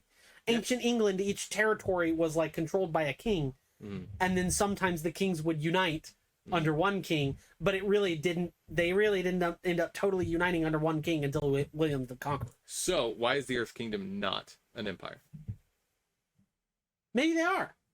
I don't know. That's the question. I guess I don't know enough about their we'll do a organization. question mark on that one. Yeah, I just thought that would be an interesting one. I don't know enough about the organization. So hear me out on this one. Okay. Transformers. I know nothing about that lore. I don't know much either, but they're from I almost said Cyberstan, but that's from Helldivers. Cyberstan. They're from whatever their homeworld is. Cybertron. I do know that much, at least. Yeah. I remember that from when I was a kid. Yeah. They're from Cybertron, and a few small groups of them have migrated to Earth and now live there in small, or not so isolated, but small communities. That's just called being a refugee. Isn't refugee kind of a form of colonization? No, because refugee implies that the place they came from collapsed. But aren't you still colonizing? No, because it's not to colonize. You have to actually be directed by the central power. Okay, so colonization has to be intentional. Yeah, you can't non-intentionally colonize. That is something we haven't gone over yet. Otherwise, you're just a refugee or an immigrant. And immigrants are not colonial. They're not colonists. I think I intrinsically they could be. I feel like there could be some interesting nuance that could challenge that, but I think 99% I agree with that. Yeah. They're not intrinsically, at least. Okay. So that's a no on Autobots and Decepticons. So this one, what about Sauron and Mordor? Definitely an empire. But he doesn't conquer things; he just destroys them. No, he does conquer. Oh, he does. Destroys, Right. then conquers. You're right. You're totally right. Yeah. He flattens the land, and then he terraforms the land, is what he does, which is arguably a more pure, not morally pure, but like pure as in no need to filter it. Yeah, unfiltered colonialism. That's colonialism in its purest form is not only are we going to conquer it, but we're going to terraform your land to be like ours, which in the case of Mordor would be we're just going to scorch it, literally scorched earth, and then we'll have our orcs just roam about, killing people and doing whatever they want. Vikings. I don't think they were centralized enough to be considered an empire. They were a whole bunch of warring tribes. They were roaming tribes. Yeah, but then you've got like William the Conqueror. He's not a Viking. I'm pretty sure he is. Hold on. No, William the Conqueror. Dude, William the Conqueror is... King of England. Yes, he was not a Viking. He was French. He was the first Norman king of England. Do you know what the Normans are? Do you know what Norman means? From Normandy. Do you know what Normandy means? Okay, hold on. So, Normandy is short for, I forget what the exact words are, but the old, I think it was the French way of saying Norman is literally Northman. As in the people from the north. No, the people from the north of the continent or the territory of France. Because what happened was the Vikings, they were raiding all over the place. They're like, let's go farther. They went farther, ended up in France. We're like, hey, we're in charge now. But they didn't settle it. Hold on. They burned towns and left. No, they did sometimes. But toward the end of the Viking Age, this is the weird thing about Vikings, dude. And but they were French, and I'm talking about Norse people and Scandinavian people in general. Here, hold on. So they conquered a whole bunch of land in France, and then they just kind of like settled down. We're like, we live here now, we're just one of you, don't mind. Hello, fellow kids. But then the problem is that's not colonization, because they actually assimilated. They didn't fully assimilate, though. They speak French. By the time William the Conqueror came in, that was French. Yes, but if they're only 1 or 2 generations removed from the original Vikings. Sure, but they assimilated. They were immigrants who battered their way in by force, but then instead of forcing the French to assimilate to Viking, they assimilated to French and became French. The thing is, if I'm not mistaken, and feel free to call me out on the comments if I am wrong about this, but if I'm not mistaken, Norman French was actually significantly different from other French because of the Germanic influence. They literally caused another language to generate, or another dialect of the language. That's still assimilation, to generate. They kind of assimilated. Also, the Vikings did this. The reason the Viking Age ended is because the Vikings were like, I'm old, I'll settle down and have kids. And then they just stopped raiding people. Interesting. It's weird. I didn't know that. It's like, at least that's my understanding of it. That's the summary of it. But William the Conqueror was an imperialist in the sense that he was a conqueror. Yeah. He conquered other territory and said, yes, this here is mine now. I'm going to take it. Yeah. And that's fine. I'm trying to find the thing on him. Honestly, without William the Conqueror, we wouldn't have the modern world. Because William the Conqueror created what is now Great Britain, what is now the United Kingdom. We wouldn't have and the United Kingdom, Britain, created the modern world. We would not have the modern world without William the Conqueror. And so in that sense, even though, the people who were killed by William the Conqueror might be super butthurt, reality is we have a lot to thank William the Conqueror for. Were he not a conqueror, we probably would not exist. You know what I'm saying? Yeah. Oh, absolutely. So, okay. Yeah, he's an imperialist who shaped our world. Okay, is this William the Conqueror's family tree? Well, that's the royal family tree. You can trace King Charles all the way back to William the Conqueror. Yes, I'm looking for the invasion of England. So let me see if I can scan this. It's the Wikipedia article. Wikipedia, man. Nothing fancy. And when it comes to history stuff like this, I Wikipedia find it's pretty good, but you gotta watch out. They are mega liberal. Yeah. But beyond generally, reason, if you know what you're talking, if you're familiar with history, you can usually recognize. It's like, wait a second. And it's just, I've noticed they're really subtle with the way they frame things. They just talk about something that is true, but they either be degrading about it if they don't like it, or they treat it like it's amazing, whether or not it actually is. In the case of Christopher Columbus, probably rewrite him as a conqueror instead. Well, they talk about how evil he is, and then you look at the source. He wasn't exactly nice. No, you look at the source they cite, and it's this document that we uncovered in 2006, written by his primary political opponent. Yeah. It's basically like, hey, we uncovered a document about Hillary Clinton, and actually Donald Trump was super evil. That's basically what they did. Like, and that's the only source that Wikipedia cites for all the horrible, evil things that Christopher Columbus did. So it's like, I don't think you got to take that with a grain of salt. Oh yeah. Not to say he was a perfect man, but also we wouldn't exist without him. So, hats off to you, my friend, Christopher Columbus. I would not be here were it not for you. Yeah, and I'm having trouble finding what I'm looking for, so I'll probably have to fill it in later. Okay. But I'm telling you, the Normans are a lot more German than you think. Well, maybe Sorry, a lot more Norse than you think. Is that why? Well, no, because the natives, so to speak, people of the island of Britain were Anglo-Saxon, right? At the time of William the Conqueror. The people he conquered were Anglo-Saxons, right? Well, the Anglo-Saxons were a mixture of the Angles and the Saxons. Right, because the Saxons and moved the Celts over were in there too. Well, the Saxons moved over to the British Isles and were like, hey, we're going to live here now. And then they warred a lot, and then they intermated, and then they became the Anglo-Saxons, Which right? kind of is how a lot of Europe happened. Dude, Mexicans are literally the race of Latino would not exist without colonialism, because all of us Spaniards came over and mated with all the natives and created a whole race of people. Yeah. That's literally what happened. It's true. Okay, I don't think you can find that. I don't know what you're... I'm going to stop looking for it now. But yeah, so anyway, my point is there's a lot more Norse influence than you may think in Normandy. Maybe you're right, but is it intrinsically a Norse entity? It's literally, they did the equivalent of imagine that, we're here, and let's say there are Canadians who are raiding our borders, and then so many Canadians... Good luck. I know, right? But let's just pretend. It's back in the day. And there are so many Canadians raiding us and they all like settle in Florida. Like tons of them were raiding in Florida and were like, it's nice here, I'll stay. So many of them that we called it Canada land. We literally renamed it to Canadian place. Okay, so the central question is, did they assimilate to our culture, or did we assimilate to their culture? And I think it ended up being what language kind of a mix do they with speak? The Vikings. Do they speak French, or do they speak English? I think French, I want to say that the French that they spoke was not. No. I'm using your hypothetical. In this case, they would be kind of speaking the Canadian version of Spanglish. Although they speak English, so it's not really a great one. Yeah, well, it depends. Are the French Canadians raiding or the English Canadians raiding? French Canadians. Is it Montreal or is it anywhere else? Let's say it's Montreal. Okay, just for fun. Yeah, okay. And they would be speaking kind of a hybrid of French and English in this case. Okay. Still recognizable as French, but also kind of not. Is it more English or more French? That's a really hard thing to measure with languages. It really is. So then the next question is, how do they relate to the other surrounding political bodies? So William the Conqueror, Normandy was not his only territory. Yeah, he owned other ones. Yes. By the same kind of... By the same aspect. So... Yeah, well, he went and got a bunch of other ones. So then you have to ask yourself... So when he conquered England, did that make Normandy part of England? Not like England part of Normandy. It made England part of Normandy. So England was French? Yes. Okay, That's why their court if you had spoke said French no, I would have disagreed. No, yeah, that's why their court spoke French for centuries. Yeah.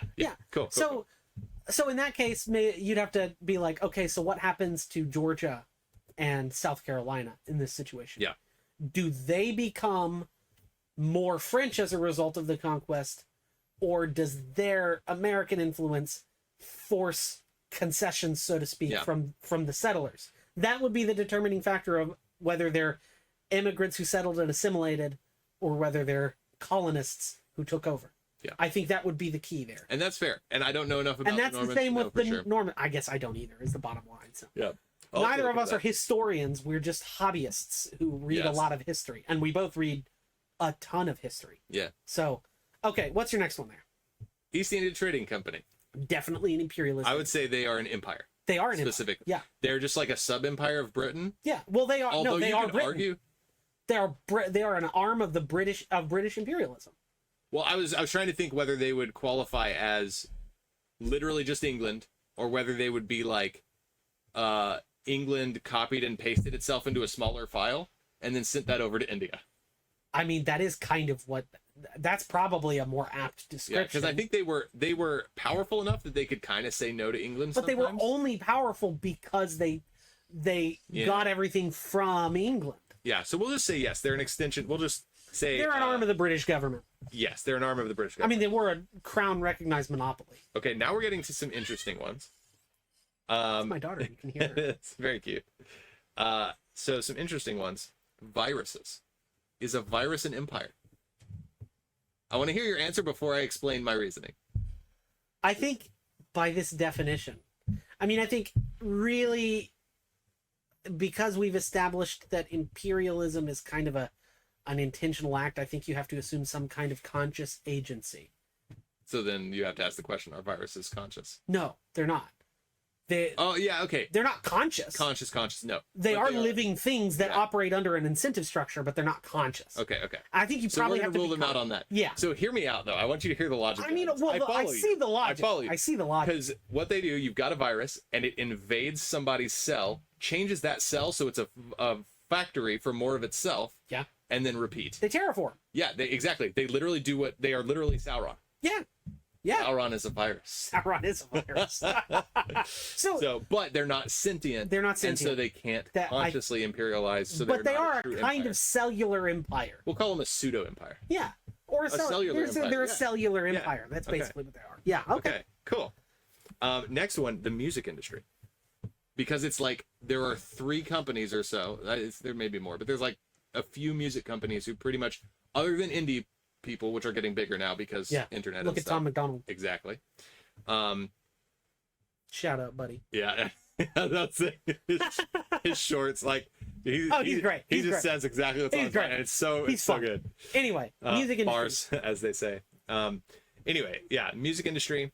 Let me write ish by viruses. The music industry probably started out as some people who were just getting into publishing music, and then it grew, and then they expanded until they essentially took over the entire market. So this would be an economic empire. Yeah. Rather than I think they are an economic empire. You can argue they have enough culture to count as a culture. They're also a cultural empire. Yeah. I think they're a cultural and economic empire. I think well, you haven't talked about this, but I think culture is very important in whether or not you qualify as an empire. Yeah, are you exporting your culture? That's a huge... Yeah, are you culturally terraforming other places? Yeah, which is what America does. America has culturally terraformed half the world. And it's really interesting how America has literally done what Rome did, but instead of using a military, although we have that. And we've used it. And we have used it, but we've semi-conquered a lot of places just by being around them and being so loud that they start looking like us. And flexing our economic muscles. That's really what's happened. Yeah. We have such economic power that...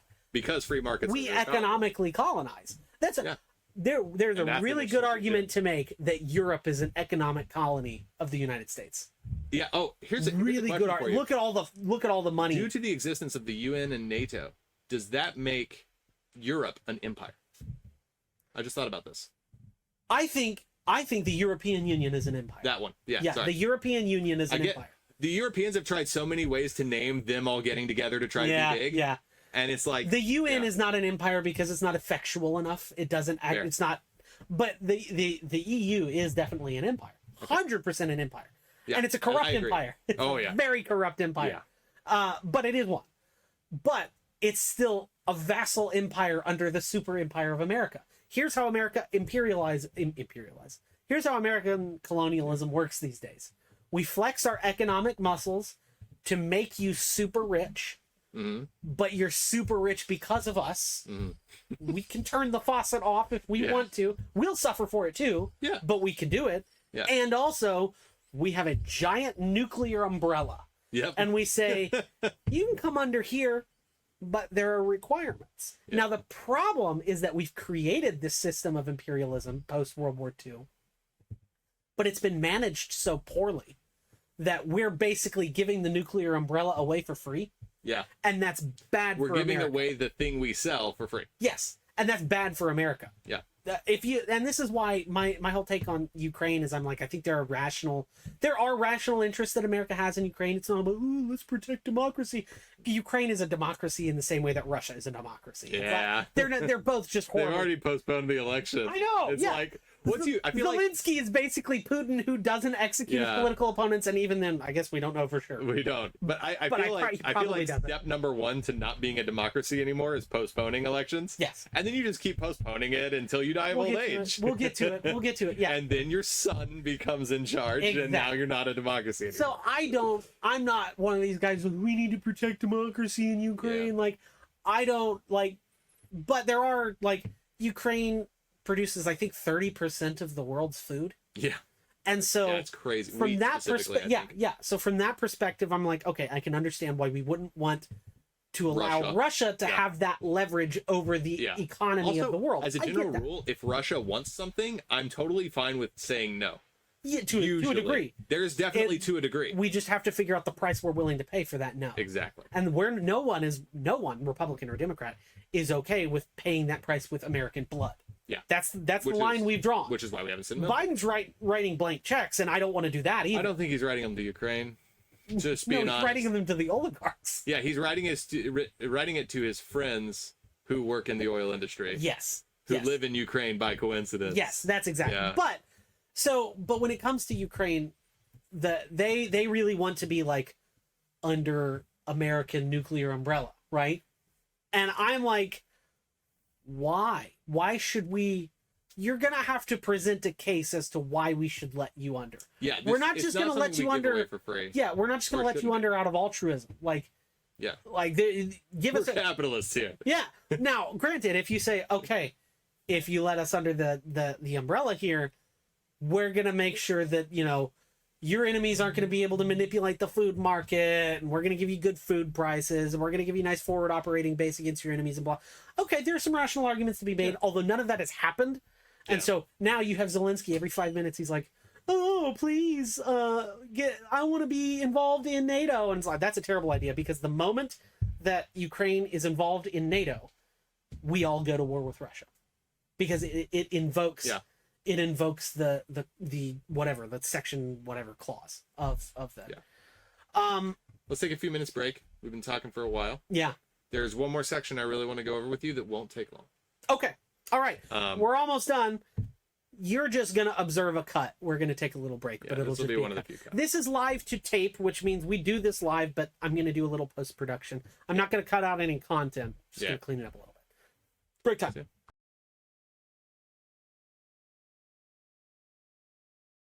Cool. Okay, we're back.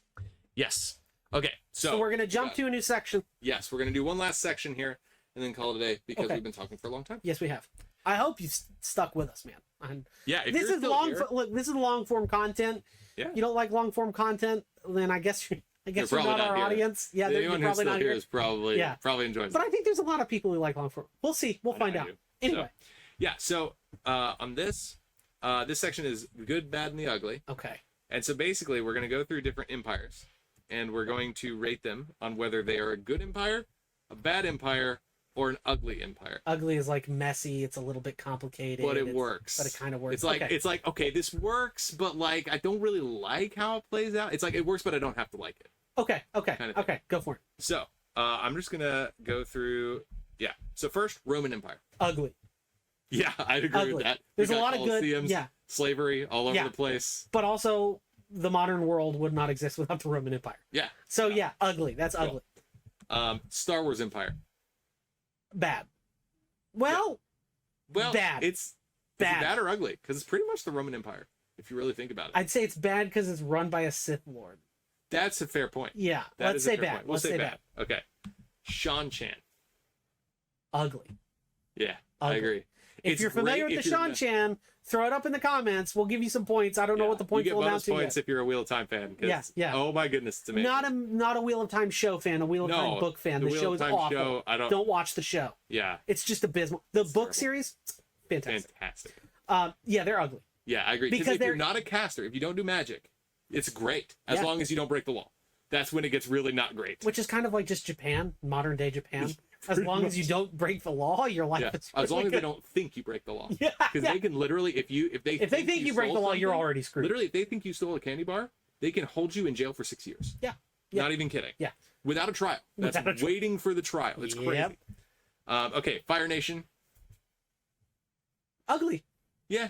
Yeah, Ugly. I think it was. The Fire Nation citizens were real happy, dude.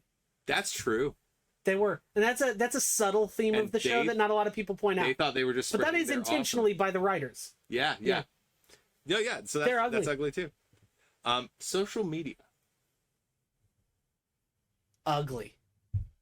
It's got a lot of good. Well, yeah, it's hard, isn't it? That is hard. It does have, but is the good just kind of so outweighed by the bad? I don't know. That's a really hard thing. We'll throw a question mark up on that one. Yeah, I'm cool with that. Yeah. The modern news industry. Bad. Evil. Yeah. Evil. I think evil, it is corrupt, atrociously bad. Horrible people. And the last one, this is one I meant to bring up earlier for seeing if it was an empire. So I guess we can also talk about that. But Catholicism. It's a religious empire.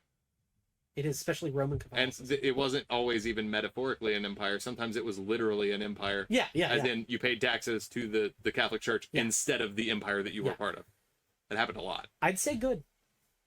I'd say good. And here's why. I'm not a Catholic. I don't want to be ruled by Catholics. I don't. Although, granted, I would take being ruled by a Catholic.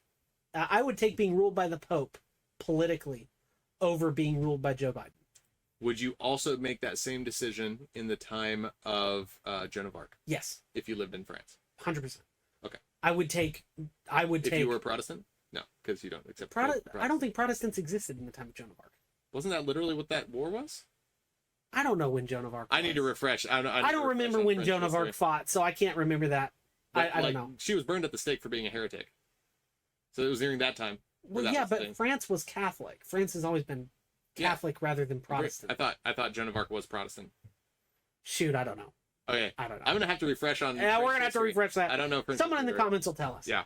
But anyway, so first of all, does Catholicism count as an empire? I absolutely think it does. Yeah, definitely. Yeah. If it's I'd say it's still overall a good empire, and here's why. And I agree with you, by the way. Here's why. I have my disagreements with Catholics. I have my disagreements with Catholicism and a lot of the like... We're talking about Roman Catholics, by the way. Roman Catholics. I have my disagreements, but they're still Christians. They still believe in the resurrection of Jesus Christ, you know... At least nominally. No, they not more than nominally. I think there's a lot of atheists in the Catholic Church. Well, there's a lot of atheists in the Protestant Church, too. Oh, yeah. There's not a Protestant church, is the thing. In the Protestant churches, you're right. Yeah. So... my issues with Protestant churches are very different from my issues with Catholic churches. I've got issues with both. But that might be a whole episode. It might be. That's actually a good idea. But even though I have my problems with Catholics, they're still Christian. Yeah. The Pope is still Christian. I have my problems with some of the doctrine, but he's still Christian. And so because I'm not sure he is, but anyway. I think he is. I'm happy for you. I think he is. Yeah, if you're right, think so. I would love to be wrong about this. It's the kind of thing where I'm like, I'm happy to be wrong, but I don't know if he is. I don't think you have to be Christian to be a pope. Which any Catholic would be like, what are you talking about? Well, even the Catholics will admit, I think there have been 2 popes that have been considered heretics later in history. So that might not be... Then that raises so many questions. I know. I don't anyway, look, I'll admit I'm not a Catholic. I don't know. Maybe I'm wrong. But because they're still Christian, if the Catholic Church ruled the world, both politically and religiously, we'd have a better society than Joe Biden's America. I agree. We would. And so I'll still consider them a good empire. So a couple others that came to me just now, and then we will stop for the day. And we'll close out. Yes. What was it? The Chinese Empire, pre-Mao. Evil. I tend to agree with you. No, there's a great book you should all read. It's called The Bully of Asia. I think it's by a guy named Stephen Mosher, I think is his name. He goes through 5,000 years of Chinese history. They invented despotism. They invented it. Back then they called it legalism. That was their doctrine. Just horrible tyranny. Just the worst tyranny. No, China, definitely an evil empire. Pre-Mao, evil empire. Yeah. Okay, what's the last one? The last one is the Muslim Empire. Evil. Yeah. Bad. I agree. Dude, so much bad. There's a reason the Christians had to go on the Crusades, guys. I know that's a whole different conversation. Yeah, we'll unpack that later. Yeah, but let's just say the Crusades weren't all bad. We'll leave it at that. I don't know if I'd say that, but I would say they were not unprovoked. Which means they weren't all bad. Let's have that discussion They another weren't time. all bad. Maybe the next Some bad. episode will be the Crusades. Okay, maybe. And with that, we're gonna go ahead and close it out. Thank you for joining us. If you're still here, wow. Yeah, awesome. dude, that's great.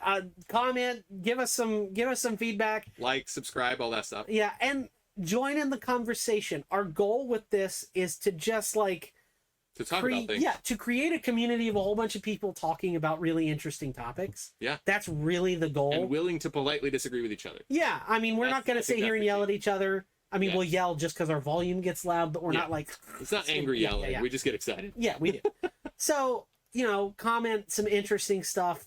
Maybe fact check us if we got some stuff wrong. We're not Definitely, please. I don't like being wrong. So I don't if either. I'm wrong, and by that I mean if I'm wrong, I want someone to tell me so I stop being wrong. Exactly. And then we might read some comments on the show next week if there are any that are interesting, which there may be, there may not be. Yeah. We'll see. But thanks for joining us. I hope you join in. I said next week, we're going to do this on a monthly basis. Yeah. Because this is a long form show. So it's going to be every month, same time I'm posting this. It's going to come out same time every month. Yeah. I believe that's going to be the last Saturday of the month that I post this. That sounds about right. We will see. I haven't decided that. We'll figure that out. We'll figure that out. Come back next month. You'll know when we post it. You will know when we post that. Come back next month and welcome. I'm glad you stuck around. Yeah. And now you know a little bit more about the world from Grandma's Attic. Thank you very much. See you later.